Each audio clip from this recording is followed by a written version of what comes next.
What I want to do here is give you a preview to the in-class essay we're going to be doing this week. And we're actually going to be doing the 2006 AP Lit Open Response question.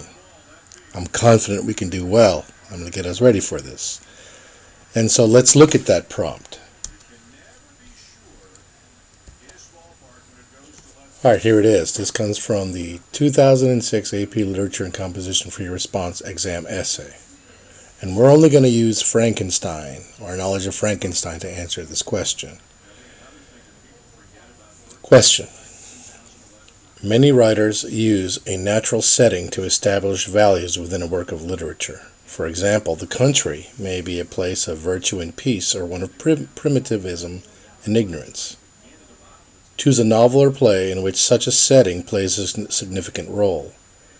Then write an essay in which you analyze how the country's setting functions in the work as a whole. Do not merely summarize the plot. The key here is to write a really good thesis sentence so that you're not retelling me the story of Frankenstein.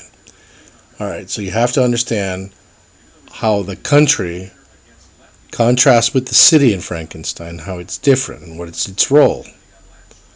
All right, so we have to learn, how does the creature life differ in the country than it did in the city? I'd focus on the chapter of De Lacy in the cottage and his travels to Geneva through the woods, and one can also focus on perhaps the use of electricity and lightning and that in Dr. Frankenstein's life. So those are two angles to go to. Let's look at a sample. I'll read it to you. The country and the forests of Mary Shelley's Frankenstein are introduced in contrast to the town and setting of the piece. They are portrayed as places of good nature and solitude, whereas the cities are where Victor Frankenstein and his creatures suffer most.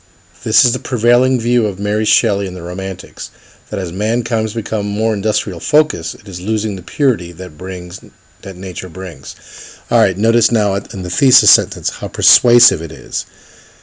It is arguing that as we as people become more industrialized, we lose the purity that nature brings us. That's an argument. That's persuasive. All right. Also, in that opening title is Mary Shelley's name and the title Frankenstein, which is also in the introduction. All right. Let's look at the first body paragraph. The most happy scenes in Frankenstein occur when a character is in a country. This can be seen very visibly in the case of Victor. After creating the monster, Victor flees and succumbs to an immense feeling of shock, where he is rendered unfit to care for himself. Henry Clerval, Victor's best friend, must do this and bring Victor back to his previous good health. His return to sanity can be strongly evidenced when he takes a walk, touring Ingolstadt's country and observes nature in all its beauty. The reader perceives a calming effect that the country and the good weather have on Victor, for he himself comments upon its healing effects. All right, so that first body paragraph focused on Victor and how the differences between the city and the country and him, and what the country provides for him, and how it changes him as a character. All right, let's go to the second body paragraph. Another character that finds his benevolence while in the country is Victor's creation, the monster. Before the monster even intervenes in any human matter, he describes himself being the most pleasured while situated in nature. He enjoys the singing of birds and the food that nature provides for him.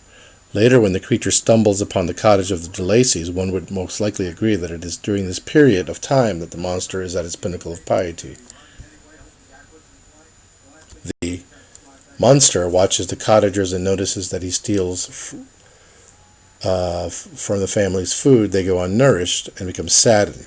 Though he could certainly eat better at their expense, the monster instead decides to quit this habit and instead find his own subsistence, leaving the family to profit by his goodwill.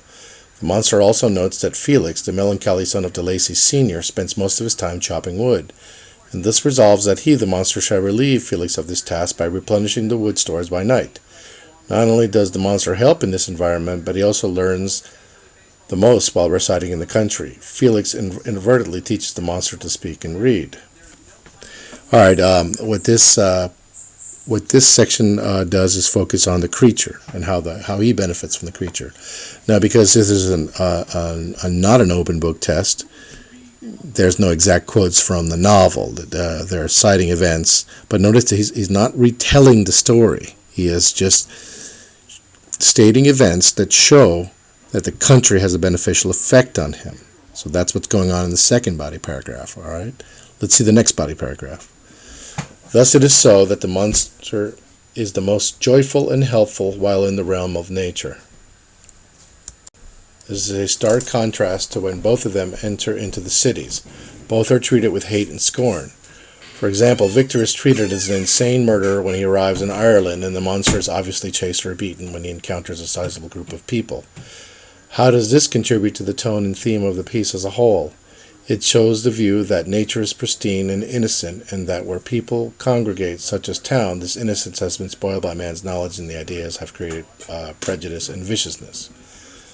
So this body paragraph takes another attempt at describing how it's beneficial to the novels. Concluding paragraph, taking information about the Romantics. The Romantics idolized nature for its unbroken peacefulness and innocence. Mary Shelley shows this by setting her characters in the country and having them act according to her views. Hector heals and becomes peaceful, and the monster is born free from the bias and the purity of nature, so to speak. So there you have a sample essay that's a decent essay for this task.